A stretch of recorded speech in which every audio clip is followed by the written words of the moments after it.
मैं doctor Amita Kayastha department of distance education विखे बतौर असिस्टेंट प्रोफैसर सेवा निभा रही हाँ।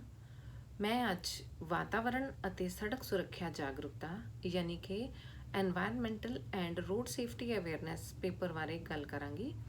ਇਹ पेपर UGC ਦੀ ਗਾਈਡਲਾਈਨਸ ਦੇ ਅਨੁਸਾਰ ਸਾਰੇ ਅੰਡਰ ਗ੍ਰੈਜੂਏਟ ਕੋਰਸਿਸ ਵਿੱਚ ਸ਼ਾਮਿਲ ਕੀਤਾ ਗਿਆ ਹੈ। ਉਹਨਾਂ ਦੇ ਸਿਲੇਬਸ ਵਿੱਚ ਇਸ ਪੇਪਰ ਨੂੰ ਸ਼ਾਮਿਲ ਕੀਤਾ ਗਿਆ ਹੈ।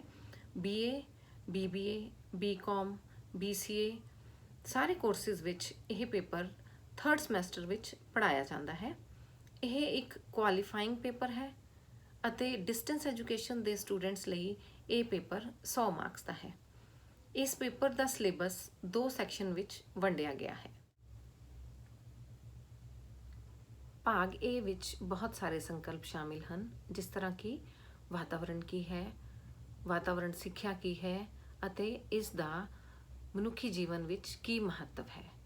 ਕੁਦਰਤ ਦੁਆਰਾ ਮਨੁੱਖੀ ਜੀਵਨ ਦੀਆਂ ਮੁੱਢਲੀਆਂ ਲੋੜਾਂ ਦੀ ਪੂਰਤੀ ਲਈ ਦਿੱਤੇ ਗਏ ਭੂਮੀ ਦੇ ਸਰੋਤ, ਪਾਣੀ ਦੇ ਸਰੋਤ, ਊਰਜਾ, ਹਵਾ ਅਤੇ ਖਣਿਜ ਸਰੋਤਾਂ ਬਾਰੇ ਜਾਣਕਾਰੀ ਦਿੱਤੀ ਗਈ ਹੈ।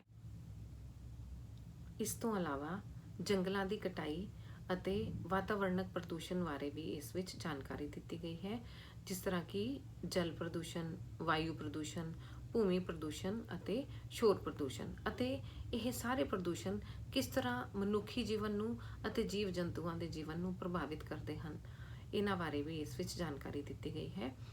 ਹੜ੍ਹ ਕਿਵੇਂ ਆਉਂਦੀ ਹੈ, ਉਸ ਤੋਂ ਬਾਅਦ ਹੜ੍ਹਾਂ ਤੋਂ ਆਉਣ ਤੋਂ ਬਾਅਦ ਮਨੁੱਖੀ ਜੀਵਨ 'ਤੇ ਇਸ ਦਾ ਕੀ ਦੁਸ਼ਪ੍ਰਭਾਵ ਪੈਂਦਾ ਹੈ, ਸੋਕਾ ਕਿਵੇਂ ਆਉਂਦਾ ਹੈ, ਜਾਂ ਫਿਰ ਪਾਣੀ ਦੀ ਵਰਤੋਂ ਨਾਲ ਸੰਬੰਧਿਤ ਰਾਸ਼ਟਰੀ ਅਤੇ ਅੰਤਰਰਾਸ਼ਟਰੀ ਪੱਧਰ 'ਤੇ ਜਿਹੜੇ ਮਾਮਲੇ ਹਨ ਉਹਨਾਂ ਬਾਰੇ ਵੀ ਚਰਚਾ ਕੀਤੀ ਗਈ ਹੈ।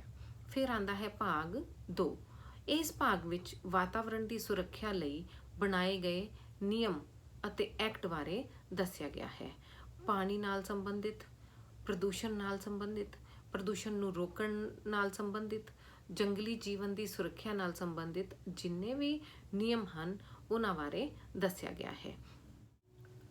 ਵਿਸ਼ਵੀਕਰਨ ਤੋਂ ਬਾਅਦ ਦੇਸ਼ ਦੀ ਆਰਥਿਕਤਾ ਨੂੰ ਬਲ ਦੇਣ ਲਈ ਵਿਕਾਸ ਦੀ ਓਟ ਵਿੱਚ ਵੱਖ-ਵੱਖ ਉਦਯੋਗ ਲਗਾਏ ਜਾ ਰਹੇ ਹਨ, ਅਤੇ ਇਹ ਉਦਯੋਗ ਜਿੱਥੇ ਲਗਾਏ ਜਾ ਰਹੇ ਹਨ ਉਸ ਲਈ ਭੂਮੀ ਦੀ ਲੋੜ ਹੁੰਦੀ ਹੈ, ਅਤੇ ਭੂਮੀ ਲਈ ਜੰਗਲਾਂ ਦੀ ਕਟਾਈ ਕੀਤੀ ਜਾ ਰਹੀ ਹੈ। ਤਾਂ ਜੰਗਲਾਂ ਦੀ ਕਟਾਈ ਕਰਕੇ ਦੇਸ਼ ਅਤੇ ਵਿਦੇਸ਼, ਅਸੀਂ ਕਹਿ ਸਕਦੇ ਹਾਂ ਕਿ ਵਿਸ਼ਵੀ ਪੱਧਰ 'ਤੇ ਬਹੁਤ ਜ਼ਿਆਦਾ ਤਾਪਮਾਨ ਵਿੱਚ ਵ੍ਰਿੱਧੀ ਹੋਈ ਹੈ, ਜਿਸ ਨਾਲ ਹਰ ਤਰਫ ਜਲਵਾਯੂ ਵਿੱਚ ਬਦਲਾਵ ਆ ਗਿਆ ਹੈ। ਅਸੀਂ ਸਾਰੇ ਦੇਖਦੇ ਹਾਂ ਕਿ ਹੁਣ ਗਰਮੀ ਦਾ ਸਮਾਂ ਬਹੁਤ ਲੰਬਾ ਹੋ ਗਿਆ ਹੈ ਅਤੇ ਸਰਦੀ ਬਹੁਤ ਹੀ ਥੋੜ੍ਹੇ ਸਮੇਂ ਲਈ ਆਉਂਦੀ ਹੈ। ਜੰਗਲਾਂ ਦੀ ਕਟਾਈ ਨੂੰ ਰੋਕਣ ਲਈ ਅੰਦੋਲਨ ਬਹੁਤ ਹੀ ਪੁਰਾਣੇ ਸਮੇਂ ਤੋਂ ਚਲੇ ਆ ਰਹੇ ਹਨ, ਜਿਸ ਤਰ੍ਹਾਂ ਕਿ ਚਿਪਕੋ ਅੰਦੋਲਨ, ਸਾਇਲੈਂਟ ਵੈਲੀ ਅੰਦੋਲਨ ਅਤੇ ਬਿਸ਼ਨੋਈ ਸਮੁਦਾਇ ਦੁਆਰਾ ਚਲਾਇਆ ਗਿਆ ਅੰਦੋਲਨ। ਇਹ ਸਾਰੇ ਅੰਦੋਲਨ ਦਾ ਉਦੇਸ਼ ਲੋਕਾਂ ਨੂੰ ਜੰਗਲਾਂ ਅਤੇ ਜੰਗਲੀ ਜੀਵਨ ਬਾਰੇ ਜਾਗਰੂਕ ਕਰਨਾ ਸੀ। ਜਦੋਂ ਵੀ ਕੋਈ ਕੁਦਰਤੀ ਆਪਦਾ ਆਉਂਦੀ ਹੈ, ਜਿਸ ਤਰ੍ਹਾਂ ਕਿ ਭੂਚਾਲ ਆ ਗਿਆ, ਸਾਈਕਲੋਨ ਆ ਗਿਆ, ਬਾੜ ਆ ਗਈ, ਜਾਂ ਬਹੁਤ ਜ਼ਿਆਦਾ ਬਾਰਿਸ਼ ਕਰਕੇ ਭੂਮੀ ਖਿਸਕ ਗਈ, ਉਸ ਦੌਰਾਨ ਇੱਕ ਆਮ ਆਦਮੀ ਕਿਸ ਤਰ੍ਹਾਂ ਦੀ ਹਦਾਇਤ ਵਰਤ ਸਕਦਾ ਹੈ ਅਤੇ ਸਰਕਾਰਾਂ ਉਸ ਦੌਰਾਨ ਕੀ ਕੰਮ ਕਰਦੀਆਂ ਨੇ, ਕਿਸ ਤਰ੍ਹਾਂ ਲੋਕਾਂ ਦੀਆਂ ਮਦਦ ਕਰਦੀਆਂ ਨੇ, ਇਹ ਸਾਰੀਆਂ ਚੀਜ਼ਾਂ ਇਸ ਪੇਪਰ ਵਿੱਚ, ਇਹਨਾਂ ਸਾਰੀਆਂ ਚੀਜ਼ਾਂ ਬਾਰੇ ਇਸ ਪੇਪਰ ਵਿੱਚ ਜਾਣਕਾਰੀ ਦਿੱਤੀ ਗਈ ਹੈ। ਇਸ ਤੋਂ ਇਲਾਵਾ ਰੋਡ ਸੇਫਟੀ ਅਵੇਅਰਨੈਸ, ਯਾਨੀ ਕਿ ਹਰ ਇੱਕ ਮਨੁੱਖ ਨੂੰ ਪਤਾ ਹੋਣਾ ਚਾਹੀਦਾ ਨੇ ਕਿ ਟ੍ਰੈਫਿਕ ਦੇ ਰੂਲਸ ਕੀ ਨੇ, ਜੇ ਕੋਈ ਸੜਕ ਦੁਰਘਟਨਾ ਹੋ ਜਾਵੇ ਤਾਂ ਫਸਟ ਏਡ ਕਿਸ ਤਰ੍ਹਾਂ ਕਿਸੇ ਵਿਅਕਤੀ ਨੂੰ ਦਿੱਤੀ ਜਾ ਸਕਦੀ ਹੈ, ਲਾਇਸੈਂਸ ਕਿਵੇਂ ਬਣਵਾਇਆ ਜਾ ਸਕਦਾ ਹੈ, ਇਹ ਸਾਰੀ ਜਾਣਕਾਰੀ ਹੋਣਾ ਇੱਕ ਵਿਅਕਤੀ ਲਈ ਬਹੁਤ ਜ਼ਰੂਰੀ ਹੈ।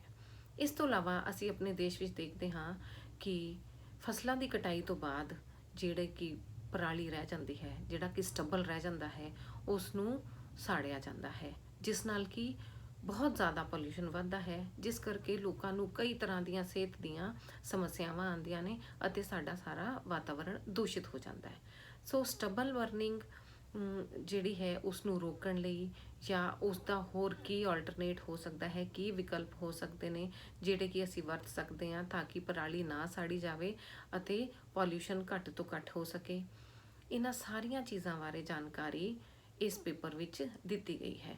ਇਹ ਪੇਪਰ ਇੱਕ ਕੁਆਲੀਫਾਈਂਗ ਪੇਪਰ ਹੈ ਅਤੇ ਇਸ ਪੇਪਰ ਦਾ ਉਦੇਸ਼ ਹੈ ਵੱਧ ਤੋਂ ਵੱਧ ਬੱਚਿਆਂ ਨੂੰ ਅਤੇ ਲੋਕਾਂ ਨੂੰ ਵਾਤਾਵਰਣ ਅਤੇ ਵਾਤਾਵਰਣ ਸੰਬੰਧੀ ਸਮੱਸਿਆਵਾਂ ਬਾਰੇ ਜਾਣਕਾਰੀ ਦੇਣਾ।